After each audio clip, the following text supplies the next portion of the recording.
I'm thrilled, so happy.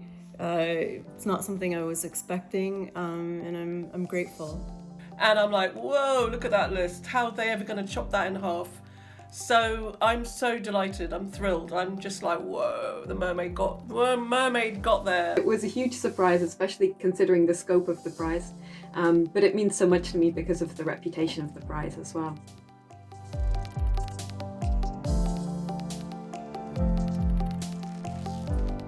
It's hard to say what a reader would get out of a piece of literature. As we all know, we all have our different interpretations and we all take different things from it. I think ultimately what I wanted to do was balance the scales in the narrative that gets told about working class people from inner city environments. I wanted to contribute to that narrative.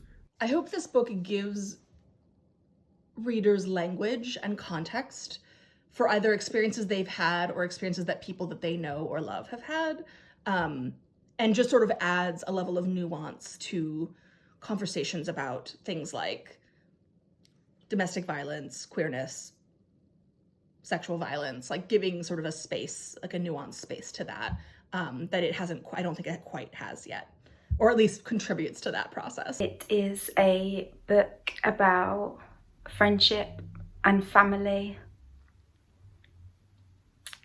and exes that you should never have been with, apart from the fact that you can get decent poems from them way down the line. And it's a book about lineage and what's inherited. And I suppose ultimately, I think, it's a book about hope. I work also as a visual artist, but I'm completely unsuccessful as a visual artist. And yet I spend many more hours working on small objects, small painted objects, than I do writing literature. And so I wanted to sort of go back to the origins of this. So there are fragments about my dad and my granddad, but then I also wanted to cast it in a wider context. So there are fragments also about railway modelling and amateur craft, and about William Morris and the arts and crafts movement. And there's, I guess, the largest family of fragments are about bird migrations. So there's also a touch of nature writing about it. I wrote this novel between marriage equality referendum in 2015 in Ireland and the repealing the 8th Amendment in 2018 to allow abortion access. And it was a really fractured and panicked time in Ireland. So I just really wanted to write this big, noisy, intergenerational novel to maybe try and bear witness to some of the stories we were hearing about women and women's bodies at that time. Ireland has been quite a damning and claustrophobic space for women. So it was just very important to me, and it sort of burned inside me, this story, and I wanted to tell it. I'm a writer who works very much from my subconscious mind, and Indelicacy came from just a few things, some images, an object like a candlestick, an image of the country, and then the voice kind of came to me, the narrative voice. Ultimately, it's a love story, and I hadn't written a love story, not something so overtly love story-esque. I don't think enough love stories are being written these days, especially from the Caribbean.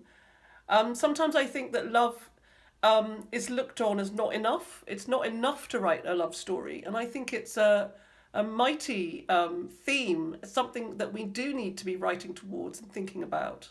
I'm Darren Grief, and I'm so grateful to be shortlisted for this year's Rathbones Folio Prize.